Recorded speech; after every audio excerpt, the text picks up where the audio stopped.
గెత్సెమనే తోట గురించి, గెత్సెమనే తోటలో జరిగిన దాని గురించి మనం చూసినట్లయితే లూకా 22వ అధ్యాయం 39 నుంచి 54 దాకా చూసినట్లయితే, వారు ప్రభువా, ఇదిగో ఇక్కడ 2 కత్తులున్నవనగా చాలునని ఆయన వారితో చెప్పెను.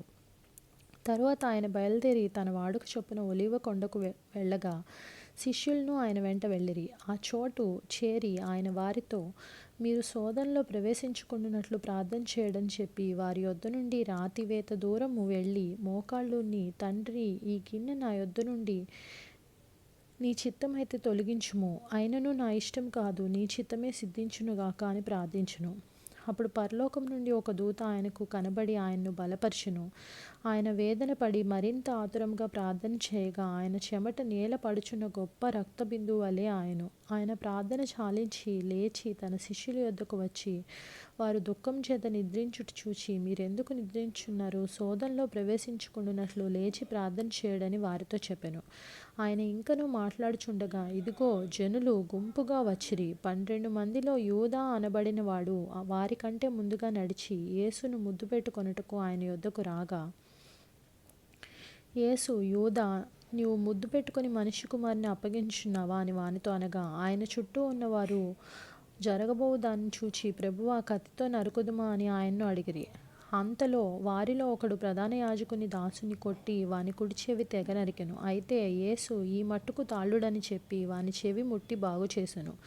యేసు తను పట్టుకొని వచ్చిన ప్రధాన యాజకులతోనూ దేవాలయపు అధిపతులతోనూ పెద్దలతోనూ, మీరు బందిపోటు దొంగ మీదకి వచ్చినట్లు కత్తులతోనూ గుద్యలతోనూ బయలుదేరి వచ్చితిరా? నేను అనుదినము మీ చెంత దేవాలయంలో ఉన్నప్పుడు మీరు నన్ను పట్టుకొనలేదు. అయితే ఇది మీ గడియయు అంధకార సంబంధమైన అధికారమును అనెను. అలాగే మనం యోహాను 18వ అధ్యాయం 1 నుంచి 12 దాకా కూడా చూసినట్లయితే,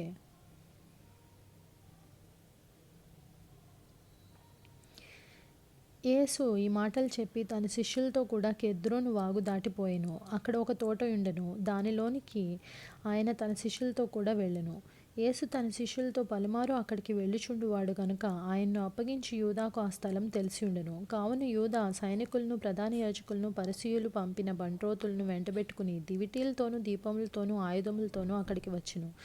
యేసు తనకు సంభవింపబోవునవన్నీ ఎరిగిన వాడై వారి యొద్దకు వెళ్ళి, మీరెవరిని వెతుకుచున్నారని వారిని అడిగెను. వారు నజరేయుడైన యేసునని ఆయనకు ఉత్తరం ఇయ్యగా, యేసు ఆయన నేనే అని వారితో చెప్పెను.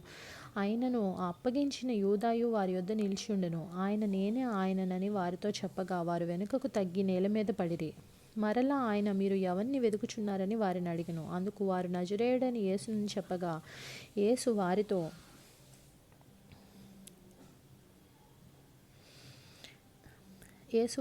నేనే ఆయనని మీతో చెప్పితిని గనుక మీరు నన్ను వెతుకుచున్న ఎడల వీరిని పోనీయుడని చెప్పెను. నీవు నాకు అనుగ్రహించిన వారిలో ఒకరినైనను నేను పోగొట్టుకొనలేదని ఆయన చెప్పిన మాటలు నెరవేరునట్లు ఇలాగూ చెప్పెను. సీమోను పేతురు నొద్ద కత్తి ఉండినందున అతడు దాన్ని దూసి ప్రధాన యాజకుని దాసుని కొట్టి అతని కుడి చెవి తెగ నరికెను. ఆ దాసుని పేరు మల్కు. యేసు, కత్తి ఒరలో ఉంచుము, తండ్రి నాకు అనుగ్రహించిన గిన్నెలోనిది నేను త్రాగకుందునా అని పేతురుతో అనెను. అంతటా సైనికులను, సహస్రాధిపతియు యూదుల బంట్రోతులను యేసుని పట్టుకొని ఆయన్ను బంధించి మొదట అన్న యొద్దకు ఆయన్ను తీసుకొని పోయిరి. అలాగే మనం మత్తయి 26వ అధ్యాయం 36 నుంచి 56 దాకా కూడా చూసినట్లయితే,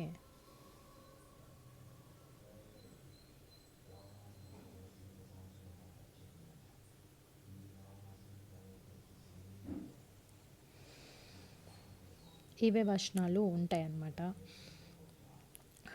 ముఖ్యంగా మనం 53వ వచనంలో మనం చూసినట్లయితే, ఈ సమయమున యేసు, నీ కత్తి వరలో తిరిగి పెట్టుము, కత్తి పట్టుకొని వారందరూ కత్తి చేతనే నశింతురు.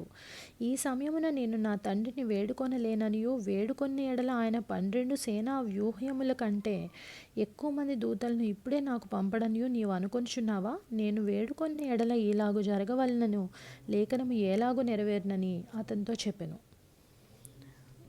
ఆయన వేడుకొని యేసుక్రీస్తు వారి గెత్సెమనే తోటలో దేవుడు ఎక్కువ మంది దూతల్ని పంపలేరని కాదు, కానీ అలా అప్పగించబడటానికి, ఆ లేఖను నెరవేరటానికి అది అలా జరగవలసి ఉన్నది. కాబట్టి ఆయన దాన్ని ఒప్పుకొని దేవుని మాటకి లోబడి ఉన్నారనమాట.